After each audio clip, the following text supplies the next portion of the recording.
So the new Mandalorian sets have been revealed and we have some amazing sets, but they're at crazy prices. We might also have the possibility of one of the best minifigures released in the last few years. So let's dive straight in and take a look at the AT-AT set first. So this is set number 75444, the AT-AT attack set. It has 297 pieces for £40. Ugh, that is insane. But firstly, let's talk about the positives about this set. So the actual build for the AT-AT is amazing. I think it could be one of the best AT-ATs we've possibly ever had. And the double stud shooters at the front is a little bit overkill. And yeah, it could look a lot better with maybe just a massive cannon there or two instead of the stud shooters and the stud shooters on the side or whatever. But I really still like how this looks, and the detail in the legs there is really, really good. And it's very clean. I just hope the stickers match up pretty well as well, and there's not too many stickers. Hopefully not. You also get a defense turret, which is actually quite nice as well. I think it doesn't look too small or cramped, which I was a bit worried about, and this was sort of announced and rumoured.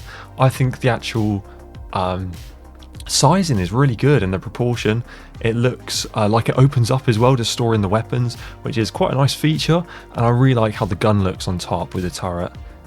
As for the minifigures, you get Mando, and we have a brand new mold for Grogu as well, which looks really nice. I'm so glad they've done this. I think this was such a good decision to do just a brand new fresh mold that actually is a lot more accurate to what Grogu looks like in The Mandalorian. Then you also get the Imperial AT-AT driver, which makes you wonder if he was actually driving this originally and then Mando stole it off him, which I guess we'll find out from the film. But yeah, again, this figure looks really good, really clean. Love the printing. I think LEGO have done a really good job with this one. But we have to talk about the price of this set, because 2 minifigures and Grogu in this set for 297 pieces at 40 quid. I think it's $45 as well for anyone from the US who's watching. This is mental, this pricing.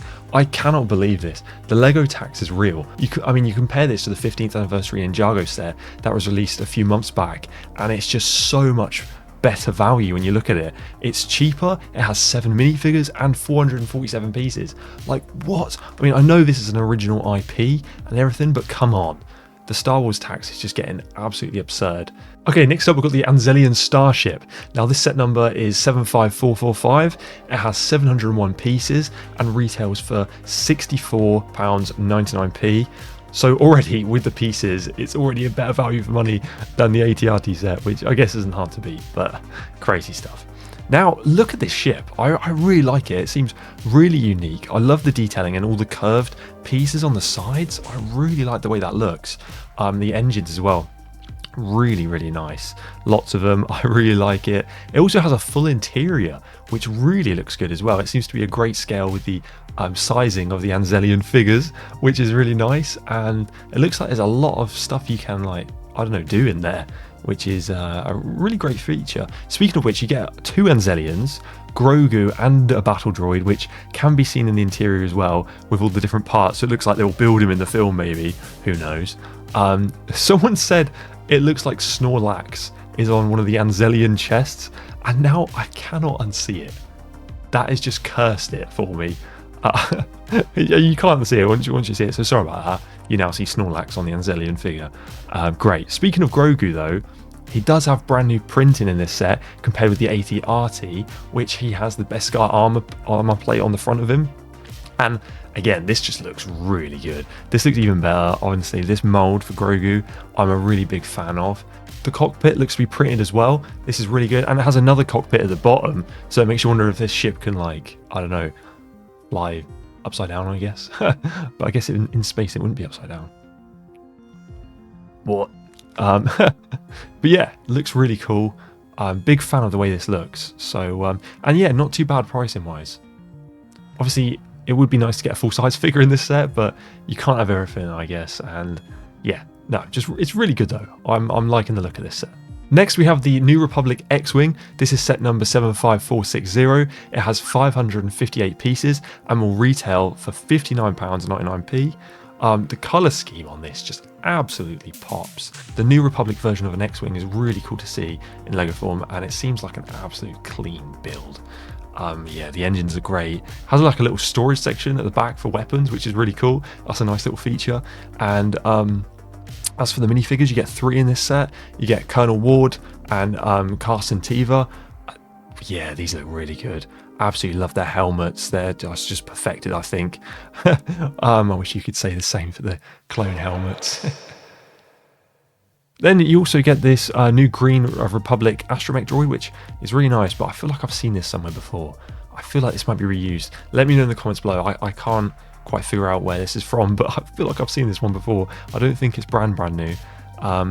Now, you could argue that the pilots should have like arm printing or something, but in a set this size for Star Wars, I don't think you could probably expect that or have sort of everything you want, I guess, unfortunately. But overall, I think this is a near perfect X-Wing play scale set, and I'd be really tempted to get this one. It'd be really good, especially if like once this goes on offer on different retailers, this will be a set really worth it, I think. So yeah, impressed with that one. Now it's time for the big boy, the Razor Crest. Set number 75447. It has 930 pieces and will go for £139.99p. Whoa, that is one hell of a price. Yeah, it's crazy. We'll talk about that in a second, but at first glance, it looks like it has had the shrinking trend, which LEGO seem to have just keep doing with these sets.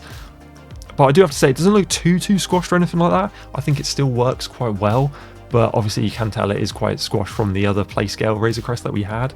I absolutely love the new yellow though.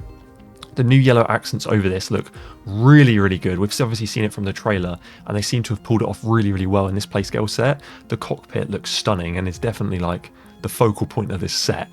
It looks printed to me, which is a massive W. Gotta love that. The turrets on the side are pretty much perfect as well. I do wish it was just a little bit longer though, but obviously that's just me being a bit pernickety.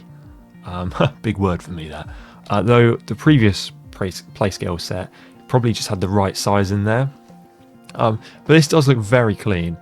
The Razor Crest also opens up completely, which is really nice. The side panels come down and the back ramp, creating this sort of open plan area, which I do really like.